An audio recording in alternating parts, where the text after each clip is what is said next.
আমি বৰ্তমানৰ মুখ্যমন্ত্ৰী ডক্টৰ হেমন্ত বিশ্ব শৰ্মা গতিকে তেখেতে আজিৰ তাৰিখত কৰিব নোৱাৰা কাম একো নাই গতিকে আমাৰ যি প্ৰায় ৩৫ লাখ আমি খিলঞ্জীয়া মুছলমান বৰ্তমান অসমত বাস কৰি আছোঁ এই ৩৫ লাখ খিলঞ্জীয়া মুছলমানৰ ক্ষেত্ৰত মাননীয় মুখ্যমন্ত্ৰীয়ে কেইবাবাৰ আশ্বাস দি আছিলে কিন্তু আজিৰ তাৰিখত আমাৰ হাতত এটা সুযোগ আহিছে এই সুযোগটো যিহেতুকে বৰ্তমানৰ মুখ্যমন্ত্ৰী দিব পৰা অৱস্থাত আছে এজিপি বিজেপি মিত্ৰ গোটৰ দলে দুটা দলে লগ লাগি এই যে 19 তাৰিখৰ যি ৰাজ্যসভা নিৰ্বাচন এই ৰাজ্যসভা নিৰ্বাচনত আমাৰ প্ৰবল দাবী যে যিকোনো এজন খিলঞ্জীয়া মুছলমানক তাত ৰাজ্যসভালৈ পঠাব লাগে নহ'লে অনাগত দিনত 26ৰ বিধানসভাত আমি কিন্তু এই বিষয়টো আমাৰ অসমৰ ৰাইজৰ খিলঞ্জীয়া মুছলমান ৰাইজৰ দুৱাৰে দুৱাৰে আমি পইচাই দিম এইকাৰণে পইচাই দিম আমি বৰ্তমানৰ মুখ্যমন্ত্ৰীয়ে কৰিব নোৱাৰা কাম আমি একো নাই বুলি ভাবোঁ আমি আশাবাদী গতিকে পূৰ্বৰ কংগ্ৰেছ চৰকাৰতকৈ বৰ্তমানৰ মুখ্যমন্ত্ৰীয়ে যেকেইটা কথা কৈ আশ্বাস দিছিল যে আমি মানে জৰীপ হ'ব খিলঞ্জীয়া মুছলমানৰ কাৰণে তেওঁ চাব কমিটিও কৰিলে চাব কমিটিও একো নহ'ল ফুটুকাৰ ফেন হৈ আছে এতিয়াও একো ৰিজাল্ট নাই গতিকে আজি জৰীপৰ কাৰণে অলৰেডি ডিচি লেভেলত কমিটি হ'বৰ এবছৰ হ'ল কিন্তু এতিয়ালৈকে জৰীপ হৈ উঠা নাই গতিকে আমি আৰু বুজি উঠিছোঁ যে আমাৰ কাৰণে যে কিবা কৰি দিব আমি কিন্তু আশা দেখা নাই কিন্তু এটা আমি আশা কৰিব পাৰোঁ মাননীয় মুখ্যমন্ত্ৰীক আমি এই দাবীটো যদি মাননীয় মুখ্যমন্ত্ৰী আমাৰ অচিৰেই যদি পূৰণ কৰিব পাৰে 19 তাৰিখৰ নিৰ্বাচনত ৰাজ্যসভা নিৰ্বাচনত গতিকে আমাৰ যিহেতুকে বিভিন্ন সমষ্টিত আমাৰ তেনেকুৱা ধৰণৰ ভোটৰ গাঁথনি যেতিয়া বেলেগে তেনেকুৱা পৰ্যায়ত ৰাজ্যসভা চিটত আমাৰ এটা সোণালী সুযোগ কাৰণ আগৰ পূৰ্বৰ এজিপি চৰকাৰে অন্ততঃ আমাৰ ওপৰত এটা বক্তা কৈছে মানে বৰপেটা মঙলদৈ দুটা ক্ষেত্ৰতে আমাক ৰাজ্যসভালৈ প্ৰাৰ্থী নিৰ্বাচিত কৰিছে আৰু অসম বিধানসভাৰো আসন মানে আমাৰ মানে হেৰি কৰিছে বিধানসভা নিৰ্বাচিত কৰি মন্ত্ৰীত্ব দিছে দুইল আৰু মদিলক গতিকে বৰ্তমানৰ মুখ্যমন্ত্ৰীয়ে কৰিব নোৱাৰা কাম একো নাই আমাৰ দাবী আমি বৰ্তমানৰ মুখ্যমন্ত্ৰীক দাবী জনাইছোঁ গতিকে 19 তাৰিখৰ নিৰ্বাচনত এই ৰাজ্যসভাৰ চিট এজন আমাৰ প্ৰায় 35 লাখ গৰিয়াৰ ফালৰ পৰা এজন খিলঞ্জীয়া জনগোষ্ঠীৰ গৰিয়া মুছলমান এজনক দিয়াটো আমি বিচাৰোঁ আমাৰ এইটো দাবী আজিৰ মেইনলি প্ৰেছ মিটৰ মূল সাৰাংশ এইখিনিয়ে কাৰণ তেওঁলোকে জনতা পাৰ্টীয়ে অৰ্থাৎ বিজেপিয়ে 2011 চনৰে পৰাই তেওঁলোকে নিৰ্বাচনৰ প্ৰতিটো নিৰ্বাচনৰ ইস্তেহাৰত অসমৰ খিলঞ্জীয়া মুছলমান গৰিয়ামৰীয়াকে ধৰি লোকসকলক ৰাজনীতিক সামাজিক সকলো দিশতে অগ্ৰাধিকাৰ দিম বুলি তেওঁলোকে কৈছিল আৰু বিভিন্ন সভা সমিতিও তেওঁলোকে কৈছিল কংগ্ৰেছে শাসনকালত এই গৰিয়ামৰীয়াসকলক ৰাজনীতিক সামাজিক সকলো দিশতে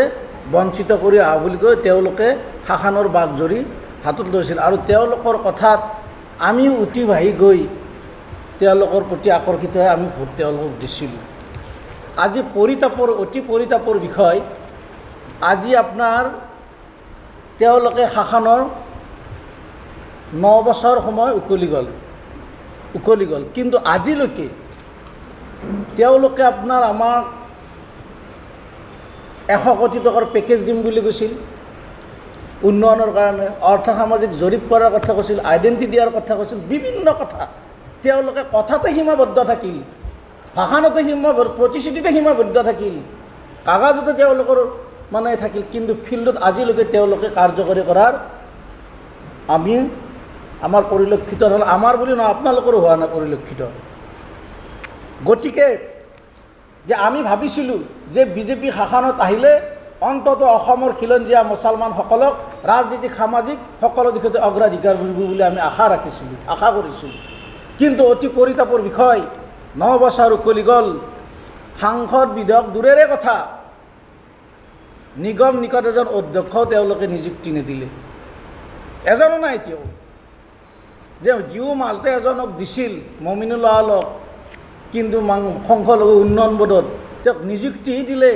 কিন্তু সেই বোৰ্ডত কিন্তু তেওঁলোকে পুঁজি নিদিলে ফাণ্ড নিদিলে জিও ফাণ্ড দিলে বিত্ত বিভাগৰ পৰা তেওঁলোকে ৰিলিজ নকৰিলে যেহেতু তেওঁলোকে আমাক প্ৰতিশ্ৰুতি দিছিল সেইকাৰণে আমি ভাৰতীয় জনতা পাৰ্টীৰ NDA মিত্ৰজোঁটক অহা 19 জুনত যি ৰাজ্যসভাৰ দুখন আসনৰ বাবে নিৰ্বাচন অনুষ্ঠিত হ'ব দুটা দলে লগ লাগি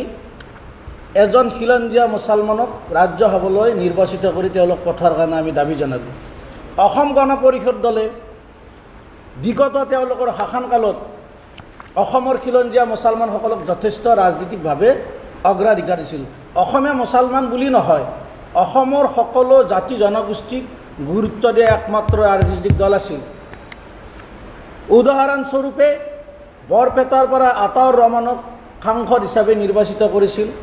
আৰু মঙলদৈৰ পৰাই ছাইফুদ্দিন আহমেদক সাংসদ হিচাপে নিৰ্বাচিত কৰি সংসদলৈ প্ৰেৰণ কৰিছিল আৰু আনহাতে বিধানসভালৈ নুৰুল হুছেইন মহিদুল ইছলাম বৰাক বিধায়ক হিচাপে নিৰ্বাচিত কৰি আনি মন্ত্ৰীসভাত তেওঁলোক অন্তৰ্ভুক্ত কৰিছিল আৰু বিভিন্ন চৰকাৰী নিগম নিগমতো আমাৰ খিলঞ্জীয়া মুছলমানক তেওঁলোকে অগ্ৰাধিকাৰ দিছিল। কিন্তু বিগত ৯টা বছৰে এজিপিৰ কোটাৰ ফালৰ পৰাই